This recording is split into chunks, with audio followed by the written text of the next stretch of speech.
Welcome to the 2017-2018 course registration procedures. This is Dr. McDougall, and I'm here to walk you through the simple steps to make sure you have your electives in their preferred places in the core classes that you would wish to sign up for next year.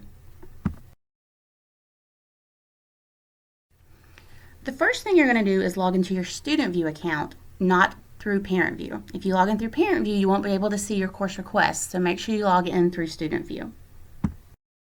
Once you log in, if you look to the left, you will see a link to the course requests. This is going to show your course requests for the upcoming school year, both the electives that you chose and the core classes that your teachers recommended for you. Once you clicked on that, you'll see that the screen is divided into two sections. The top section is going to be your selected course requests, also your preferred electives, the core courses your teachers recommended, and then underneath that are going to be your alternate course requests. During the elective registration, you guys ranked your top 4 electives, and you should see those under the selected course requests. And then your bottom 4 electives should be under your alternates, and those are the ones that you're willing to take if you maybe don't get one of your top 4 choices. If you're interested in changing your course requests, you're going to go up to the top where it says click here to change course requests and click on that button. So what you're going to see now is that some courses have locks next to them. These courses can't be changed by you through Student View, so you have to follow these steps.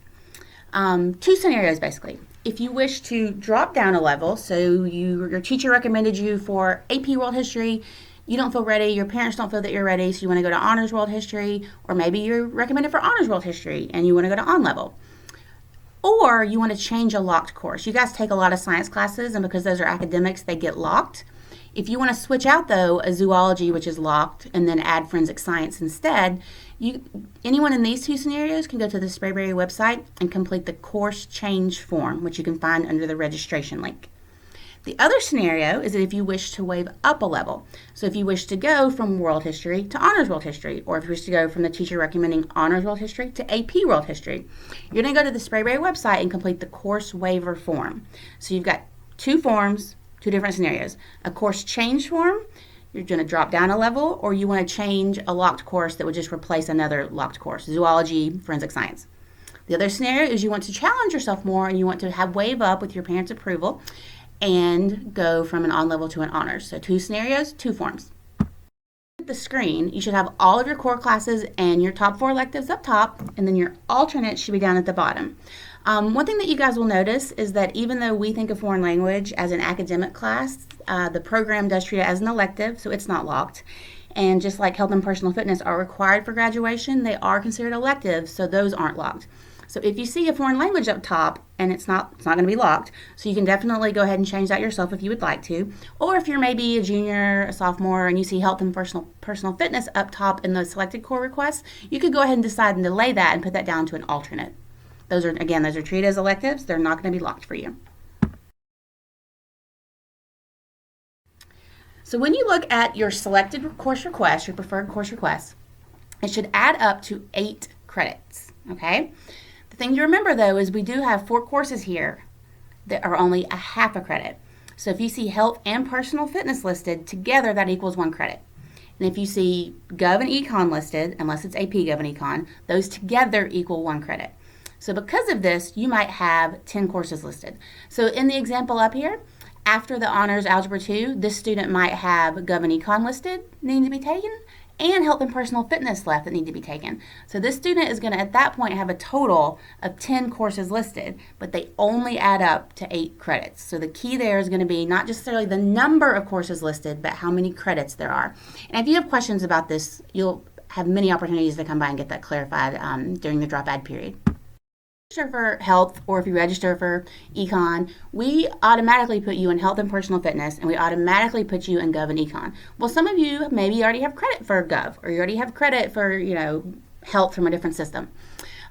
We can definitely fix that for you. It can be resolved by completing the course change form on the website. So in this case, you're going to select drop, whichever course you already have credit for, and then you're going to select either team sports, weight training, mentorship, or minimum day. When you go to select the course to replace, remember that mentorship and minimum day have grade level requirements, and they have an application that has to be filled out in order for us to keep that in your requests, all right? So in this example, let's say I was recommended for Gov and Econ, but I already have credit for Gov. So I need a quarter one class because that's when I'm supposed to take Gov. In this scenario, I signed up for weight training, so I'm going to be in weight training quarter one, and then I'm going to go to Econ quarter two. So there's still going to be a full credit, only it's going to be a half credit of weight training and then a half credit of Econ. Again, if you have questions about this, the easiest way to reach me just ever is through email. You'll rarely catch me in my office and hardly ever on the phone. So if you have questions, email me. All of our email addresses here, as you guys know, are our first names dot last names at cobbk12.org. So some of you might be looking at your list and you're like, oh, I can't believe I signed up for team sports during elective registration as one of my preferred electives. I really would rather try to get into the second level of healthcare instead. And so this is the time where you can do that. So if you look next to your courses listed, you're going to see a remove button. So when you go to remove a course, you just click on remove, and that's going to allow you to sort of, whether you want to move it up or down, go from a preferred to an alternate to a preferred, or you might want to just get rid of a course altogether and put something new in there. So the thing to pay attention to here, guys, is when you go to search for the course, so I want to add in that Essentials of Healthcare class, and I want to get rid of team sports. So I've removed team sports from the top. I don't want it all. But I need to put the Essentials of Healthcare class in. So what I'm going to do to look for that is I'm going to type in the course ID. And you guys can see that's the second box. You're going to see course title, completely ignore course title. When you type in the course title, it's going to pull up 50 possible options that you can use, 49 of which we don't use at Sprayberry High School. So it's very important that you guys type in the course ID exactly as it appears, and that includes any periods. So you'll see in the example here, the course ID is 36.0210099. You have to type in that exact course number and then click Search Courses. Okay? When you do that, the course is going to pop up. It's going to have three options. Either you don't want to do anything, in which case, I don't know why you're searching for it, or you want to make it a request and move it up to your priority choices, or it's already a priority and you want to make it an alternate course. So you really only need to move courses if you would like to remove an alternate and make it a priority course, or make a priority course an alternate. There's also the scenario where you've decided you just want to take something that's not on here anymore. And we can absolutely do that. You're just going to remove a course and you're going to add the course to your selections using the course ID numbers. When you finish moving everything around, guys, essentially all your preferred choices are listed under selected course requests and all your alternates are listed under the alternates. If you like what you see, you're like, this is what I signed up for during registration, I'm good, I don't need to do anything else, you don't have to do anything. You can just log out. So for those of you who did make changes, once you've made all of your changes, you're going to want to click up at the right button at the top. It says click here to return to course summary. I want you to go back and double check at this point that you have at least 8 courses, but up to 10 listed. Again, you should only have up to 10 listed if you've got Gov and Econ and Health and Personal Fitness that you need to take. And you should have at least 4 listed under the alternate elective requests. Again, if you guys don't put those alternate elective requests in there, the computer is just going to plug you into whatever class is available during the period that you have an open block. You're just going to log out. So you guys have watched this video, and I know I talk pretty quickly and it's a kind of a boring video, but if you still need help completing the process, there are several resources available to you. There's going to be 1 or 2 counselors in the cafeteria during all the lunches this Thursday and Friday. So if you have questions about not so much how to move your classes within Student View, but questions about would this look better on my transcript for college, or do you think most with my history of having taken these classes, do you think I'd be interested in this class? So just questions in general for your counselors about which classes are appropriate for you. They're going to be in the lunches, again, Thursday and Friday of this week. So try to stop by and talk to them before we actually open up the drop add period. In addition, during the drop add period, which is going to be next Monday through Friday, March 6th through the 10th, a counselor and myself will be available in the English lab, which is right across from the Media Center, during all the lunches. So again, if you have questions on how to follow these steps, or if you tried to follow them at home and it wasn't working right and you don't like the way things look, this is where you can come into the lab, log in, and we'll be more than happy to walk you through everything and make sure that it's set and looks exactly the way you would like it to. For those of you who are in that scenario where there's a class that you didn't even put on there at all during elective registration, but now you've decided you want that, You can go on the Sprayberry website, and under the registration link on the left, you're going to see a list of all the course numbers. So if it's a course that's already listed for you, you're going to have instructions that were written that you guys are getting an advisement today. And this video is also going to be there. So for those of you who prefer to read step by step rather than listen and watch a video, you've got that option on the webpage as well.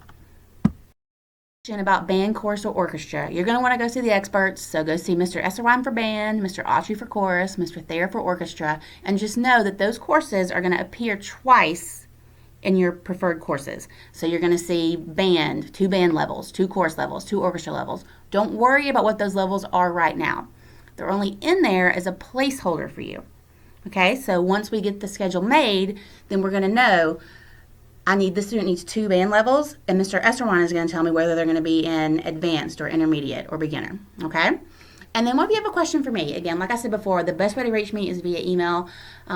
You guys know it's the same with texting. I can respond to emails much faster than I can respond to phone calls. I can respond to emails when I'm stuck in some boring meeting somewhere. I can respond to emails when I'm just sitting at home on the couch. So really the best way to reach me is through an email. And another good thing about email, rather than just talking in person or talking on the phone, is I can print your email so that we have verification of exactly what it is that we wanted to do, so I can make sure everything is done exactly the way you wanted it to be. Again, I hope that this video will be helpful for you guys. I'm here, the counselors are here, we're all here just to help you, especially next week during the lunches in Lab 202 across from the Media Center. We'll go through all of this with you and make sure that everybody feels comfortable with their choices.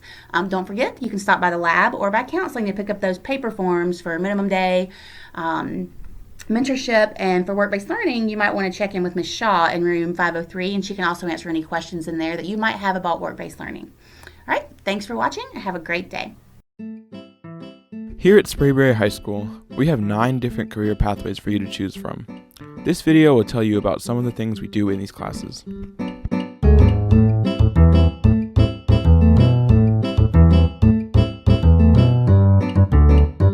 Our first career pathway is graphic design. Graphic design is the process of communicating visually using typography and images to present information. Graphic design practice embraces a range of cognitive skills, aesthetics, and crafts, including typography, visual arts, and page layout. Like other forms of design, graphic design often refers to both the process by which the communication is created and the products which are generated.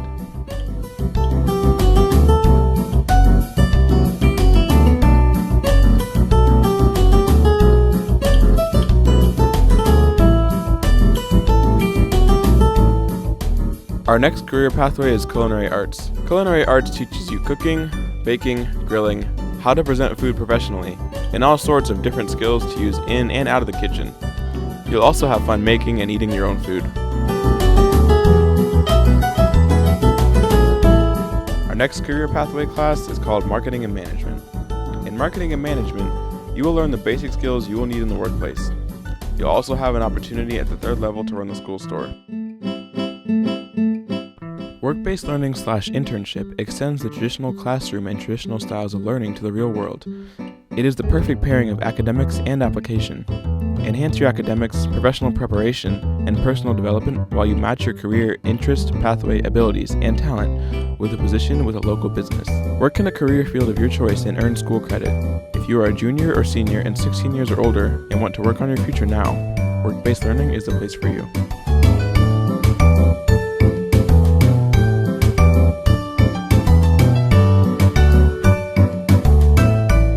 Our next career pathway is cosmetology. In cosmetology, you will learn how to do hair, nails, and you'll learn all about the face and beauty techniques. In the 1st level, you'll also learn basic cosmetology safety precautions.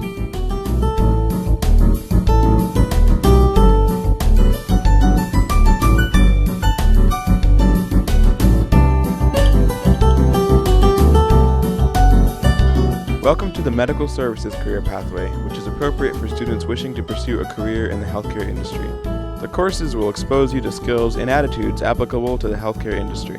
The first class you will take is Intro to Health Science, which gives students the basics in specific careers and aspects in healthcare.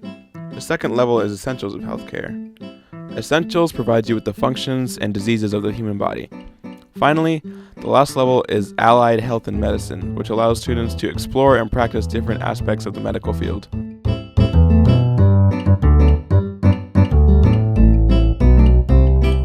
Our next class is Navy JROTC. NJROTC includes a study of naval heritage, organization, sea power, and naval history from 3000 BC to present day. Navy leadership principles will be applied to drills and unit organizational duties. An introduction to naval physical fitness and related health topics are covered. Other topics covered include naval career planning, leadership development, military drill, and ceremonies. Uniforms are issued and worn weekly by students throughout the syllabus.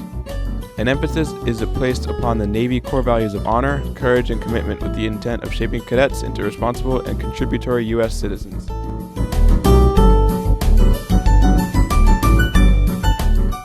Our next career pathway is engineering, drafting, and design. The first level, Introduction to Drafting and Design, is an introductory course and a prerequisite for all other engineering courses. Emphasis is placed on safety and correct use of tools and equipment. The next two levels are Survey of Engineering Graphics and 3D Modeling and Analysis. Engineering Graphics develop skills in dimensioning, tolerancing, pictorials, section, auxiliary views, and intersections and developments. 3D Modeling and Analysis is designed for students who are interested in mechanical drafting areas that provide more in-depth study of mechanical design. Our final class is Audio, Video Technology, and Film. This course will develop skills in basic theory, practice and operation of a television studio, the portable camera, and video editing. The advanced courses provide more in-depth and specialized experience in video and television equipment operation. Students will learn scripting, production, and editing methods associated with television production and videography.